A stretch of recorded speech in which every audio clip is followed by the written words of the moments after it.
समय बदल रहा है, इंडस्ट्रियलाइजेशन हो रहा है, औद्योगिकीकरण हो रहा है, सड़कें बन रही हैं, जो पेड़ पौधे हैं, पेड़ कट रहे हैं दरअसल। अ, ये सब बहुत कुछ ऐसा हो रहा है जो बहुत जल्दी नहीं सुधर सकता है। फिर भी आपने एक बीड़ा उठाया है। क्या लगता है आपको, इसमें आपके साथ-साथ क्या हर भारत के हर एक नागरिक का साथ होना चाहिए? लेकिन हो तो ये संभव कैसे हो? क्योंकि ये छोटा काम तो है नहीं। गिलहरी ने तो ये ध्यान नहीं दिया था ना, कौन कितने पत्थर फेंक रहा है।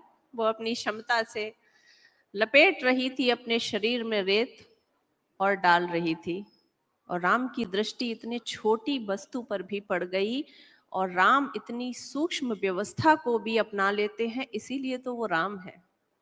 सो किसको क्या करना चाहिए, अगर इस पर ध्यान दूंगी तो फिर आलोचना और धरना प्रदर्शन की महिला सशक्तिकरण के नाम पर उसी पंक्ति में बैठ जाऊंगी जिसमें हमारी आज की बेटियां बैठ गई हैं, और वो ये भूल रही हैं कि धरने से नहीं, धारणा से भारत बदलेगा।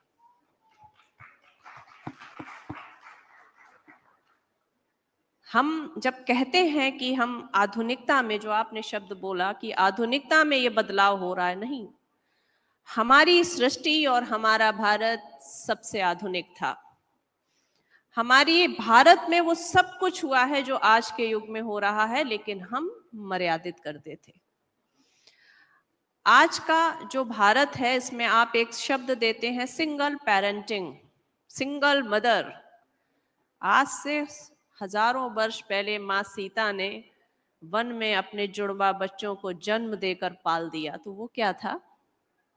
पर किसी चौराहे पर, किसी पंचायत में, किसी कोर्ट में उन्होंने ससुराल, मायके या पति की विवेचना नहीं की, आलोचना नहीं की। अगर वो करती तो वो सीता रह जाती, उन्होंने नहीं की, इसलिए आज वो सीता माँ है। तो जो आधुनिकता हो रही है, ये समझना पड़ेगा, हम ही सबसे आधुनिक थे। विश्व गुरु हमें इसीलिए नहीं बोला गया था। सारी शल्य क्रिया से लेकर और सारी चिकित्सा प्रणाली से लेकर शिक्षा प्रणाली तक भारत की ही देन थी, लेकिन आधुनिकता के स्थान पर हम बोलने लगे हैं पाश्चात्य संस्कृति से प्रभाव, और ये इतना गोल गोल चल रहा है समय के चक्र की तरह कि पूरा वेस्टर्न कल्चर भारत की तरफ आ रहा है और हम वेस्टर्न कल्चर की तरफ भाग रहे हैं। अगर मैं एक छोटा सा उदाहरण दूं, तो जो कमोड सिस्टम था, वो वहां की व्यवस्था की आवश्यकता थी। इतनी बर्फ होती थी कि उनको बर्फ के ऊपर कुछ पत्थर या ईंटें रखकर अपनी नित्य क्रिया करनी पड़ती थी। धीरे धीरे उन्होंने भारत की योग प्रणाली को अपनाया और उनको पता चला घुटने के बल अगर बैठेंगे रोज 5 मिनट, विशेषकर बिना कुछ खाए पिए सुबह, तो घुटने मजबूत होंगे। तो अंग्रेज तो वो ये करने लगे हैं, पर हमारे घरों में कमोड सिस्टम आ चुका है और हमारे घुटनों को तोड़ चुका है। सो पेड़ कट रहे हैं, आधुनिकता हो रही है, या आपने एक श्रृंगार के ऊपर भी किया, मेकअप और श्रृंगार, इंडिया और भारत का फर्क समझना पड़ेगा। हमें फिर से भारत को धारना पड़ेगा, संभालना पड़ेगा और उसकी संस्कृति को आगे लेके जाना पड़ेगा। केवल एक संस्कृति के संभालने से ही सब संभलेगा, नदी को संभालने से कुछ नहीं संभलेगा। जिस देश की स्त्री संभलती है, उस देश का विकास हो जाता है, क्योंकि एक स्त्री के आचरण से परिवार संभलता है।